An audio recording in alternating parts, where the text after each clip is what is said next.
from Solusi, also hold 2 degrees behind my back, and pastored Zimbabwe, Botswana, a bit of Namibia, South Africa, did London and US and back. But basically I've spent lots of my times around the religious corners, and what pushed me to where I am now is the negligence of the church on dealing with social issues, and particularly also the misunderstanding on cultural education. Yes. So I decided to do a bit of research, and that led me to the starting of my writing, and starting to questioning things and looking for new paradigms. So, you know, in a lot of the religions of today, we find that African spirituality is kind of kicked out. And I heard you mentioning it in the sermon you just said, where we almost have to give up being African in order to be some of these different dimensions. Where do we fit in as African youth with, you know, who are thinking, who are seeking, you know, to know the deep workings of this world? Where does our spirituality fit into the paradigms that are available? We are fortunate. We are unfortunate. We are fortunate in that the knowledge is there. We are unfortunate because the knowledge is in oral tradition. Yeah. And most of the oral tradition, I mean, our forefathers, our grandfathers, our aunties and grandmothers who are still in the village, they are an incubation of serious warehouse of knowledge. Yeah. In fact, when an old woman, an old person dies, the whole village must mourn, because the library has caught fire. Yeah. You've actually the library has gone missing. Yeah. We needed, the solution for me would be our graduates, we the graduates. Yes. We needed to take holiday time, go back to the villages, and literally start being stenographers. Yes. Sit down with our own people, collecting information. And our knowledge base the white people are not going to come here and get our knowledge do for that. us. We No, needed to have an intentional harvesting of that knowledge, from pharmaceuticals to political and governance systems to food and diets, for example, menus. And Yes. Imagine in Africa, for example, if we can have one African restaurant where you can say Kenya, Namibia. Yes, the beautiful fish, concept the where nyama choma, from South Africa to there's nothing. Otherwise, we have Nando's, we have Chicken Lickens, we have McDonald's, and people who are invading our spaces and giving us plastic food as if we don't have our own indigenous menu. So we needed to have an intentional harvesting of indigenous knowledge, packaging it, and then being able to put it on the market as with value value to us as Africans. Yes. So now, okay, when you talk of our traditional knowledge, who was God to our forefathers? The beautiful part is that Jesus and the devil, their names don't appear in African languages throughout, unless they are actually adverbs or names that are imposting S. But originally, we don't have the name Jesus, we don't have the name devil. What we have, however, in every African tribe is the name God. Yes, so that's it simply means that, etymologically speaking, every ethnic group in Africa has had an experience with this being, Nyame, Umkopon, Guy, whoever he is. And if you go back to those cultures and find out from a language and practices, you would find information that will tell, for example, in the Victoria Falls, Nyame, who is a great snake that actually lives in the basin but goes up in the air, coils up and makes it rain everywhere else, and etc. So we understand actually God who controls weather in that thing. And when we have in the symbol of a snake, there is not just a snake as of an animal, which could be devilish in Christian spaces, but actually looking at wisdom, we're looking at healing, we're looking at everything. And so for me, we've allowed the European to interpret our own narrative, and we needed to take our own narrative and say no. Actually, when you talk about Musikawano, we're talking about the one who created people. That's his name in Shona. So when you begin to look at our own languages, we actually have descriptive names of who God has been to all our African nationals. You're speaking my language. And you know what? You even mentioned narrative. You know, I'm all about owning our narrative, changing our narrative, because I think, you know, now that we're coming into that part where we are seeking a renaissance as an African people, our own identity, having come here. It's too late sometimes to go back. So we kind of have to use what we have here. What would you say about how do we reclaim our narrative, and how have we lost our narrative?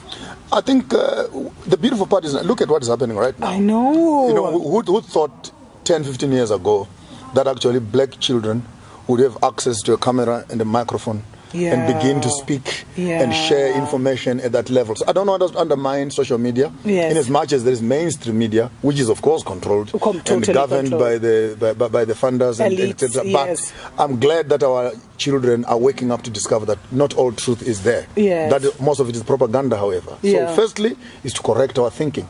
And secondly, maybe it is to, when we collect this information, as I said earlier on, to begin to infuse and inculcate this information into our academic institutions, into our hospitals. We don't need to be cutting our women. The traditional methods of child delivery. How about training traditional midwives? And we can actually regroup ourselves. Giving birth to children is not a sickness. No, it's natural. Not. Animals do it every day. But unfortunately, human beings have taken it as a disease. And then with a C-section, and then it takes months to recover women. Whereas in African tradition, when a woman is pregnant at 3-4 months, we pull you away from everybody else. We put you in your own hut. The old women massage you and check on you every time and etc. Until you deliver. Another 3-4 months, you deliver. So in fact, with that policy in place, even the concept of leave days must speak to our African traditions. That a woman who is pregnant needs a year off from work. Switzerland and Sweden has adopted that. They do that. So for me, the West is actually responding to what we've always known as tradition. But unfortunately, our greatest problem, Mumbi, ask me what is it? What is it? Politicians and first degree students who are holding middle management positions. They stand there to protect the system with everything that they have. And they will do whatever it takes to protect the system. Ask me why. Why? Because they see themselves as the next group of colonizers. Oh, that's depressing. But they're like this, like us. But inside, they're coconuts. Oh my gosh. That's so painful. The knowledge base that they've received, they've learned how to sip wines and put on what they call the bow tie functions, etc. And walk around. They're being told by these white guys, you are better off. You're not like them. And they feel, and they are there now as watchmen to make sure no black person escapes the pangs of colonialism, because they are now becoming the typical beneficiaries. So the politician is there being sponsored by the European to run the politics with the middle management who is there to be delivering services. So what do you find? It's corruption. What is corruption? When two people are discussing money that belongs to a third party. So the colonialist himself and the corruptor and the corruptee are discussing money that belongs to the taxpayer, and the taxpayer is not there. Who says they will not be corrupt? Of course they will. There's no one to hold them accountable. But now, like seriously, there's such a hunger for us to be liberated, and we keep talking about those are first liberation. Like in Kenya, I don't know about in Zimbabwe. Mau Mau, I've read the Mau Mau. So we had the Mau Mau was like our first liberation. In Zimbabwe. Okay. And then in South Africa. When we got rid of the first dictators, that first class, we called that the second liberation. But even then, we were never fully free because they got us up here. So there's a lot of talk of the third ultimate liberation. Will it happen in our lifetime? The problem with that fake understanding of liberation is that it's not liberation. If it must be fought for, if it must be negotiated. In fact, we have changed the hyenas with foxes. We simply removed the white people and put black people who assumed white positions. The police is still there. The prisons are still there. The system is still there. And the best person to run a colonial system is a colonizer. And for us to think that a black person sitting on a colonial system can liberate us from the colonizer, I hope you can hear the clicking of words. We are running in circles. So what are we looking at exactly? We're looking at, in fact, let me be radical. Damn the system. Damn the system. Damn the system. They say if you do such and such, your economy will collapse. We don't even own this economy. It's the multinationals that are owning the economy. So even if they kwacha, the puller, the shilling can go up and down, who really suffers at the end of the day? Whose business is being protected? So we've needed maybe to re-engineer indigenous banking systems, indigenous insurance system. Instead of putting your money in the bank, start organizations of young people buying cattle and etc. At the end of the year, one cow gives you another cow, 100% return. Put 1,000 shillings in the bank, you come back, you have 600 left, the rest is bank charges. So what are we looking at? So even our monetary system, our education system, we needed our universities to start being frank that you are producing Africans for Africans. You're producing medicine for Africans. You're producing industry and manufacturing for Africans. Then we can also harvest our indigenous knowledge again. And put it into mainstream. The Chinese people sell those beautiful vases for millions of dollars. That's indigenous knowledge. So who said that our things cannot also be beneficiated to a level where we can actually call a premium price on them? I mean, and okay, we unfortunately we must wind up because but you've mentioned so much. There's so much to talk about because 90% of our artifacts are actually in foreign museums and and I think because we're so disconnected from our culture, we don't understand the importance and the of value. having them. And the value, how much money have those foreign countries made out of tourism? And by the way, if we are civilized, if you steal something that belongs to another nation, it's high time we look at the British government and the European museums.